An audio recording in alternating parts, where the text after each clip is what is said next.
Боядисахте ли яйцата? Защото аз не, но си направих нов великденски маникюр. Тук свалям стария, след това смених формата, подготвих ногтите, сложих база и това е директно гел в бутилка, който нанасям. Това е прозрачният гел в бутилка от Пресия и с него доста по-бързо си правя ногтите. Знаех, че със сигурност ще слагам цвят отгоре и затова си направих прозрачен гел. Нанасянето става по познатият начин. Отдолу имам вече полимеризирана база и след това нанасям тънък слой от гела като лак. И след като съм покрила нокътчето, взимам капчица и я поставям отгоре.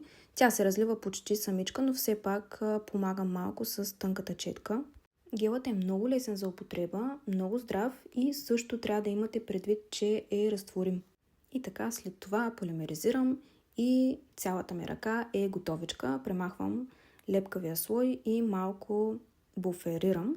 Дооправям и оформям, ако има нещо, и нанесох два цвята от Клареса този път. Те са от колекция Marshmallow номер 2 и номер 5, а върху тях сложих топ мат Stracciatella на Palo.